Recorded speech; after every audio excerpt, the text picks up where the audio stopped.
It's important for me to tell the litigants that the entire process for me is confidential. I can't blab to anybody about what's discussed in mediation unless somebody brings up something criminal, which in 15 years of doing this has never happened.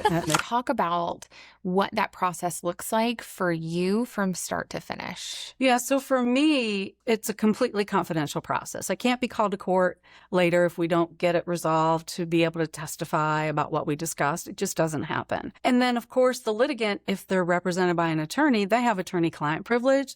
So the attorney also can't talk to anybody about what happens in mediation outside of who's in mediation in their own office. But for the litigants, and this is a difficult one, they are not bound by confidentiality. Sure. They can talk to anybody they want to about it, but I always caution them, even well-intentioned family and friends don't know what's really going on behind closed doors. So be careful with that. Yeah. But what litigants cannot do is if we don't get it settled, they cannot tell the court what we discussed. They can't disclose to the court what we discussed in mediation. Yep. So for me, it's super important for me to make sure folks understand that so that they feel free to tell me anything they want. I am allowed to keep secrets as long as they're not criminal activity. The account in the Caymans. Exactly. Can't keep that secret. But, and people, there are affairs that have happened. Some may know about them, some may not, and they may not want to disclose that. I'm bound. I'll keep that secret. But for the most part, anything that they tell me, I'll try to use to resolve their conflict for them. That's what my role is. My role is not to understand the law at the level the attorney understands it. My role is to mediate, resolve the conflict, problem solve,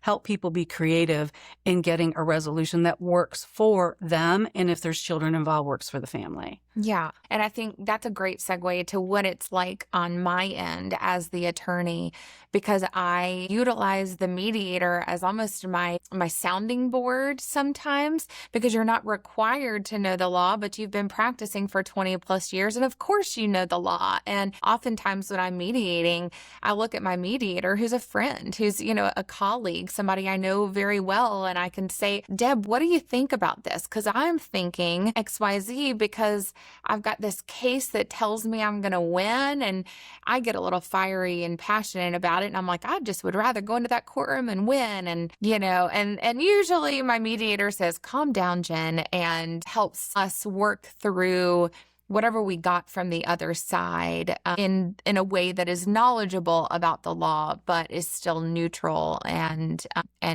facilitating that resolution.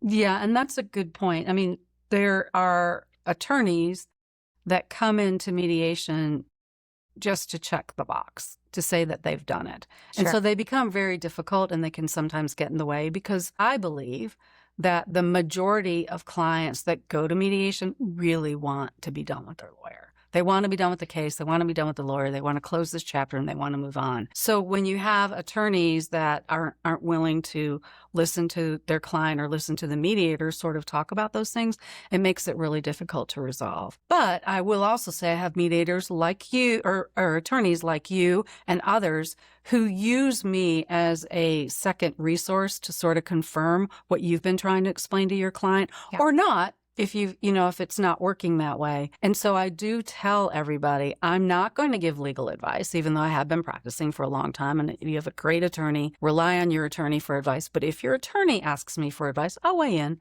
on that. And because I have litigated and stay involved with litigation, I understand the local practices here in Mecklenburg County, which I think helps with the mediator and helping the attorney to help the client understand what's the reality of going to court is going to look like. Yeah, exactly. And I think on the note of, the attorney kind of getting in the way, I think most of us, at least in our office, don't have that mentality. We're there to do what our client needs us to do, what's best for that client. And oftentimes it is resolution in that moment.